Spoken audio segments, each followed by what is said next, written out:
SC కులాల్లోని ఐక్యతను విడగొట్టేందుకు రాజకీయ పార్టీలు వర్గీకరణ అంశాన్ని తెర మీదకు తెచ్చి కుట్రలు చేస్తున్నాయని మాజీ ఐఆర్ఎస్ అధికారి పిఎన్ఎస్ మూర్తి ధ్వజమెత్తారు. ఆయా రాజకీయ పార్టీ నేతలు వారి ప్రయోజనాల కోసం ఎస్పీలపైన విషం కక్కుతున్నారు అంటూ మండిపడ్డారు.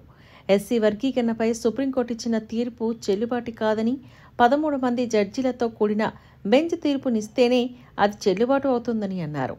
ఎస్సీ వర్గీకరణ చెల్లదని ప్రజలకు వివరించేందుకు ఆంధ్రప్రదేశ్ ఎస్సీ వెల్ఫేర్ అసోసియేషన్ ఆధ్వర్యంలో ఆంధ్రప్రదేశ్, తెలంగాణ రాష్ట్రాల్లో అవగాహన సదస్సులు నిర్వహించడం జరుగుతుందని మూర్తి చెప్పారు. అమలాపురం టాపా గార్డెన్స్లో ఆదివారం జరిగిన పాత్రికేయుల సమావేశంలోని పిఎన్ఎన్ మూర్తి ఈ విధంగా మాట్లాడారు. ఈ సమావేశంలోని ఐఎన్ మల్లేశ్వరరావు, నకుల రాజు, చిట్టుబాబు, జల్లి శ్రీనివాసరావు తదితరులు ఈ కార్యక్రమంలో పాల్గొన్నారు. డాక్టర్ బిఆర్ అంబేద్కర్ కోనసీమ జిల్లా షెడ్యూల్ కాస్ట్ వెల్ఫేర్ అసోసియేషన్ వారి ఆధ్వర్యంలో ఇటీవల సుప్రీంకోర్టు ఇచ్చినటువంటి షెడ్యూల్డ్ కులాల వర్గీకరణ తీర్పు పైన ఒక అవగాహన సదస్సు ఏర్పాటు చేయడం అయింది ఈదరపల్లి అంబేద్కర్ భవన్లో.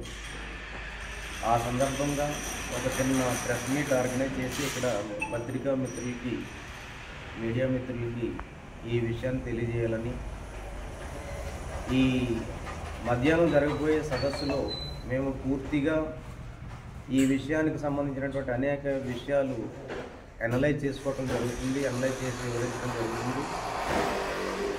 ప్రస్తుతానికి మేము చెప్పదలుచుకుంది ఏంటంటే, ఇప్పుడు ఇచ్చినటువంటి సుప్రీంకోర్టు తీర్పు ఏదైతే ఉందో ఈ తీర్పు పూర్తిగా రాజ్యాంగ విరుద్ధంగా ఉంది. ఇది కేవలం రాజకీయ ప్రయోజనాల కోసం అటు జాతీయ పార్టీలు కానీ ఇటు ప్రాంతీయ పార్టీలు కానీ రాజకీయ ప్రయోజనాల కోసం షెడ్యూల్డ్ కులాలను విడగొట్టే ఉద్దేశంతో చేసినటువంటి కార్యక్రమంగానే మేము దీన్ని తీసుకుంటాం.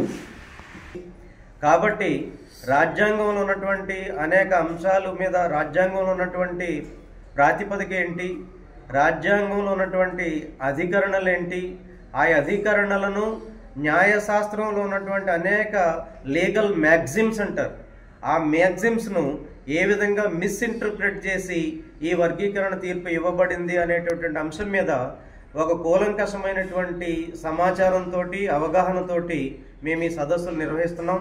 ఈ కార్యక్రమాన్ని మేము చేపట్టాం. ఇది నిన్నగాక మొన్నటి వరకు కేవలం ఒక ప్రాంతీయ ఉద్యమంగా ఉండేది, ప్రాంతీయ సమస్యగా ఉండేది. కానీ ఈ రోజున ఇది సుప్రీంకోర్టు తీర్పుతోటి ఒక జాతీయ సమస్యగా మారింది.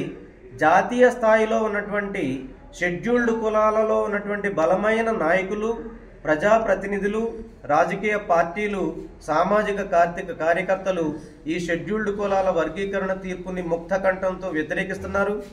కేవలము ఆంధ్ర రాష్ట్రంలో కొన్ని వర్గాలు తప్ప, అది ప్రేరేపితమైనటువంటి వర్గాలు, దురుద్దేశాలతో రాజకీయాల కోసం చేసేటటువంటి తప్పుడు ప్రోపగండాతోటి మాలలు ఈ షెడ్యూల్డ్ కులాలలో సింహభాగాన్ని, మరి మాలలు ఈ రిజర్వేషన్ల ఫలితాలను అనుభవించేశారు, దోచుకున్నారు, కొల్లగొట్టారు, దొబ్బి తిన్నారు అనేటటువంటి చాలా అసభ్యకరమైనటువంటి పదజాలంతో మాలా సమాజాన్ని కించపరిచే విధంగా ఈ ప్రచారం జరుగుతుంది. ఇటువంటి ప్రచారానికి రాజకీయ పార్టీల వత్తాసు పలకటం కూడా మమ్మల్ని ఎంతగానో బాధిస్తుంది.